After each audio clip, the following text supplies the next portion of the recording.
How's it going, chasers? I hope you're having a kick-ass week. Today we're taking juniper and a whole lot of other botanicals and turning it into gin. Not just any gin, not really a traditional gin, I guess. It's more like if gin and ouzo, something like that, made a sweet, sweet love child.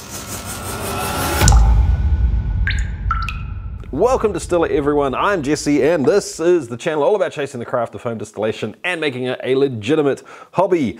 That means today we're making gin. This stuff here, it's already done, so we're going to go back in time a little bit and see how I made this. But I tell you what, guys, this one worked out pretty well. It's not for everyone. If you're not into anise, liquorice, fennel, probably not so much for you. Hints of rum, hints of orange with a big licorice, anise, fennel finish that interlaces with just a hint of cinnamon. And I can confirm, team, that this is actually freaking delicious with orange juice or mango juice. So if that's what you're into, team, come along for the ride and let's make something interesting together, all right? So let's get stuck into the recipe for this one, guys. Like I said before, this is going to be based on 2 liters of the high Chimera. Now, if you don't have this, and you won't, because this is literally the only version of it in the world, it's pretty much impossible to replicate this exactly. If you don't know what the hell I'm talking about, this is from an all faints run. It's the upper end of that. It's the high version of it, not the low version of it. And I'll stick a link to the video up here so it'll make sense for you. Now, obviously, because you don't have this, if you want to try and sort of appropriate this beverage relatively similarly, I would say using a very, very light rum, or maybe like 50-50 rum and neutral, something like that, will get you pretty close. Hold on, let me have another. Yeah, that's fair enough. Yep, super light rum. So you're gonna need 2 liters of spirit, something like this, something kind of like a light rum, and this is actually at 90% ABV. Let's get on to the botanicals, shall we? I'm sure that's what you want to know about. First up, like pretty much any gin recipe, is of course juniper. Now this is the stuff that I used in the last video. I don't have enough of this left, so I'm going to use some of that and some juniper that I got from Davis Trading as well. Once again, whether or not this is good stuff, I don't know. If someone knows about juniper, let me know. Next up is Coriander Seed, and I'm using 15 grams this time. 5 grams of cassia cinnamon bark. 5 grams of licorice root, 3 star anise pods, and by that I mean branches of 1 pod, not whole pods. 4 grams of fennel seed, and lastly a good sized peel of orange. That's the amount I'm using, literally top to bottom, and make sure you don't get any of the white pith. So just like the last gin recipe I did, I am using both the kitchen scales and the jeweler's scales to get exact measurements on everything. If you want more detail on that, go back and check out the brother recipe to this one. There's a link up top when I did the low version of the Chimera gin. But all of the botanicals here are getting the pestle and mortar treatment straight into the spirit, other than the orange peel, which is already in there, the licorice root, and the bark. So let me smash my botanicals and I'll get right back to you.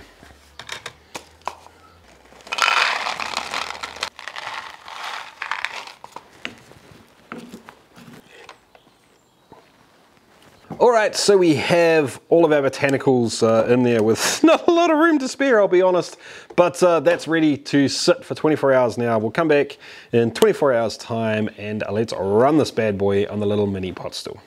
This has now, oh yum, been sitting for actually 48 hours this one's sat for, which is cool. I'm fine with that.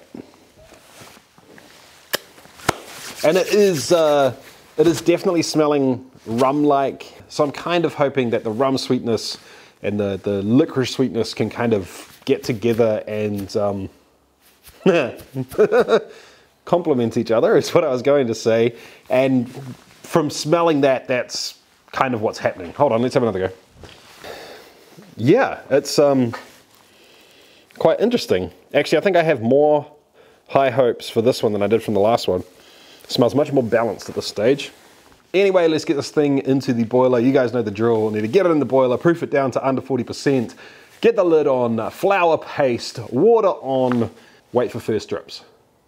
Sounds about right.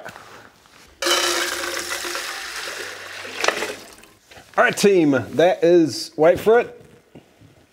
I'm waiting for the second drip.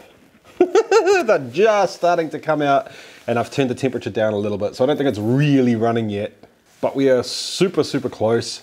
And I'm gonna run this exactly the same way as the last gin I made. So super slow for the first 50 mils, get that out of the way, bump up the speed a little bit and get into the run. We're still gonna be collecting in either, you know, sort of between 50 and 250 mil cuts. And the reason for that is because this is a little bit of a seat of the pants type recipe, that gives me a little bit more ability to take something out if I've overdone something, or, you know, cram more of something in if there's not enough of it compared to everything else. I can play with the ratios a little bit more. Yeah, so it's starting to smell coming out the end now. And I gotta say, that's an intriguing smell. All right, guys, so we're into the third jar now. I'm about to switch it out, actually. So we're at about 150 mils, and after this I'll probably take 100 mils for a couple of jars, and then 250, 200, something like that. We've settled into a nice easy speed, sort of a drip run. I'll show you.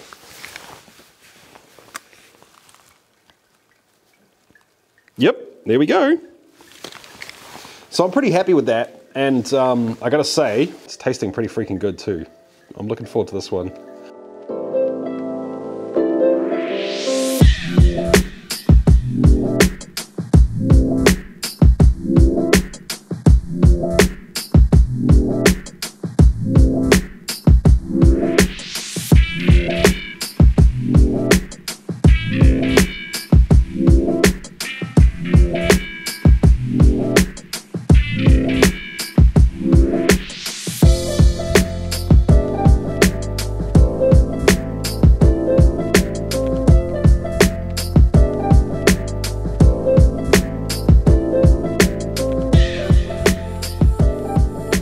Boom! 24 hours later, all lined up, ready to go. Looking forward to getting stuck into this one. I'm going to use exactly the same technique I used to sample and blend the low Chimera version. Guys, the idea was that I just sort of went to both ends to see if there was something I didn't like. If it was, you know, super tailsy or super weird from the Botanicals, or headsy, whatever it happened to be, then I sort of discounted it, and then took an average of everything else using the depth of the jar in a stainless steel straw to sample the relative volume size compared to each other jar from each jar to blend it. So, up top, that actually smells pretty freaking good. I don't get a lot of heads flavor out of it, but I do get a little bit of the numbing, prickly sensation out of that, so I'm tempted to keep it. But I think I'm gonna leave it alone. Yeah, that gets heaps better already. Okay, ooh, orange, wow. I forgot to put orange peel in there. Here down. Whoa, what is that? It's like dusty and musty and kind of warming and a little spicy. Oh, it's the cinnamon. Muppet. So this is, I'm actually surprised that the Chimera came out this clean. Oh, actually that makes sense, because this is the high end, so there's very unlikely to be many tails here. This is the reason that you use a already distilled beverage to make gin, because cinnamon's showing way down here and orange is showing way up here. And, you know, I am having to discount a little bit. I'm probably being a little bit picky, but I'm discounting a little bit for heads up here. But I don't want to be saying, oh, this is tailsy, I can't keep it, but it's the only place where the cinnamon's showing up, for example. Do you get what I mean? So if you'll excuse me for a few minutes, I am going to essentially take a representative sample of what would happen if I mixed all of these together. Here we go. Honestly, guys, that's smelling really freaking interesting. The rummy sort of ness of the high Chimera is coming through. Definitely getting licorice and orange on the nose. And I tell you what, guys, rum, licorice, and orange mixed together is quite delicious, actually.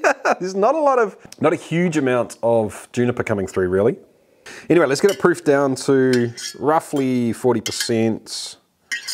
Yeah, so that's opened the orange up, the citrus up a lot. And as we learned last time, you know, there's a lot of random things crammed into this, a lot of different flavors and oils and things crammed into a glass. and they've sort of mellowed and chilled for 24 hours. You go throwing a whole lot of water in there straight away, proofing it down quickly like that, it's going to mess with things, and it's going to take a while for it to sort of settle back to where it really wants to sit.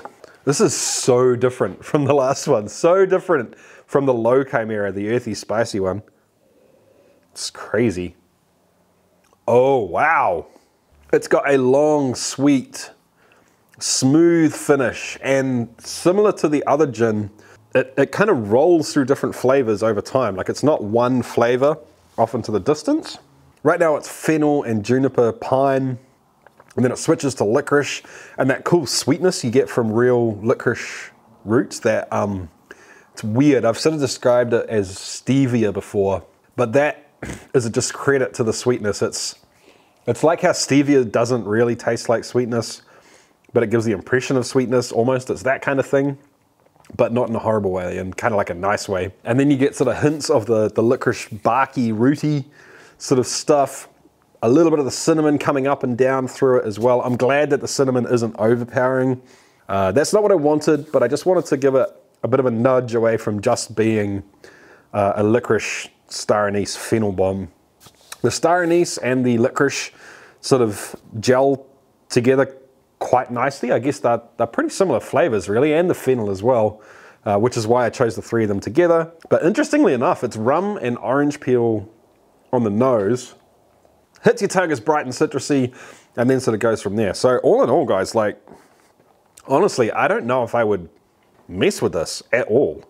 You know what, give me 5 minutes, let me go through. I'm gonna have a good sniff of every jar, have a taste of every jar, see if there's some gold hiding there that I can bring out more by putting less of everything else into, or if I can taste a concentrated flavor somewhere in here that I'm not so hot on, that I can then see if I can find in the blend. Just give me a sec, guys, and I'll give that a go. Honestly, I think I'm just gonna leave it as is, which is kind of crazy. I thought about kind of taking a little bit out of the middle and pushing it more towards rum and cinnamon, but that didn't feel quite right to me. I think that would, yeah, I don't know. I also thought about trying to sort of take the rumminess away from it, but that's quite nice that it's on the nose and less on the palate.